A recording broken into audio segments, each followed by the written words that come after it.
So in the last video, we were explaining the devil. We explained why God allows the devil to exist. And we explained who the devil is. So to finish things off in this video, we're gonna talk about what can the devil do. You might tell me, you might ask me, how can I be the devil? Doesn't the devil have like spiritual power? Yes and no. You see, God will defeat the devil every single time. In actuality, he's already defeated. His greatest defeat will be to suffer eternally.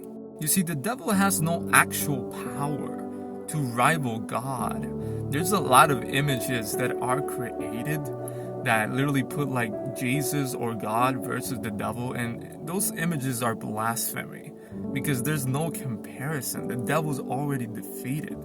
The problem is that the devil can still intervene in your life, in all of our lives, if you haven't accepted God.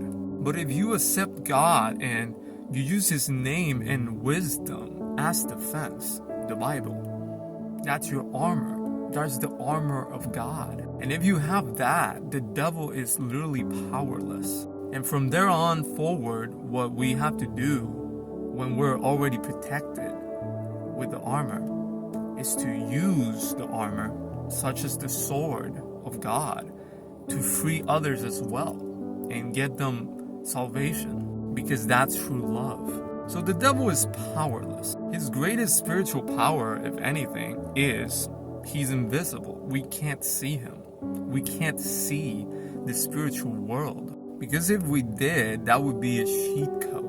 Like, we wouldn't really be in free will if we could see the spiritual world. It would be obvious and we wouldn't really learn anything. Our lives would be like manufactured. So the biggest power of the devil, his most dangerous power, is lying. Because he's invisible and we can't see him, his greatest power is lying. Just as you see in cartoons where like God is in the shoulder or an angel and the devil's in the shoulder. That's his greatest power. He sits in your shoulder and whispers things to turn you away from God and turn you against others and just create chaos with lies. John 8:44 states, "The devil is the father of lies."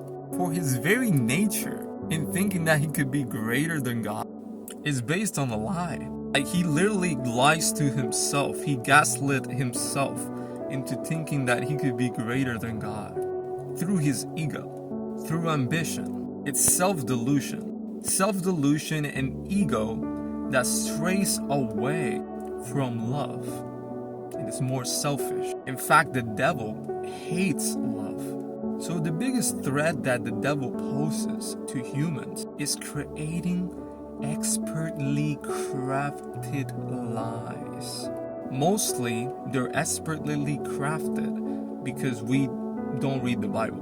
Because the truth is already there. The belt of truth. And with the helm, we protect our mind from the lies. Which, by the way, the lies can be so dangerous that it leads to mental health issues. Our mind can be a prison because of the devil's lies. This is where demons start existing. So the devil's lies are meant primarily to keep you away from God, to lead you to a life of sin, a life of suffering. And through that life of sin, you can attract demons and even be possessed. But God, through it all, gives you multiple chances to repent and to find Him. Do trust that, because it happened to me several times. And it took this long for me to awaken to God through my own mistakes. But even then, even when it takes long, you can see how God was crafting everything to lead you to a better testimony, which is crazy, but yeah. So God is always there in the lies. It's just a matter of which do you believe, which in your head, which thought in your head do you choose, do you believe? If you're able to perceive correctly which is the voice of God, which can be just called the intuition, you don't let your ego get in the way, then you will typically, if not always, make good decisions, especially when it comes to others, so you don't hurt them, etc. Or you don't self-sabotage. A lot of people fall so deep into the devil's lies that they construct an entire lifelong identity for the world, and they only find God when their life is literally in danger, when they hit rock bottom, when they lose it all of a sudden, and they have no other choice but to talk to something higher, which often they don't even know what it is. They don't even want to admit it, but they have no choice but to rely on God. And usually that leads to surrender and faith through testimony, which ends up saving more lives, which is good.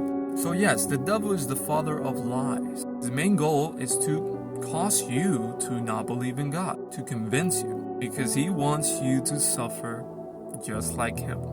He's a bitter one. He's the equivalent of people, of humans, who are miserable. So they want others to be miserable as well.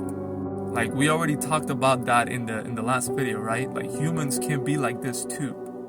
But here's the good thing. If we beat the devil's lies, we can gain a testimony that not only makes it obvious to us that God exists, but to others as well. And through that, we can save lives, which is the greatest honor we can give God. And is the greatest form of love to others, saving their life. Which is why God doesn't intervene until it's the right moment, divine timing. Because God cares about you, of course. But unlike us all, God cares more about collective justice, in the sense of using your story to save others. So, how dangerous is the devil? He clearly is very dangerous, but not more dangerous than humans' own choices, than a tyrannical leader that convinces millions to have war with others, taking innocent lives.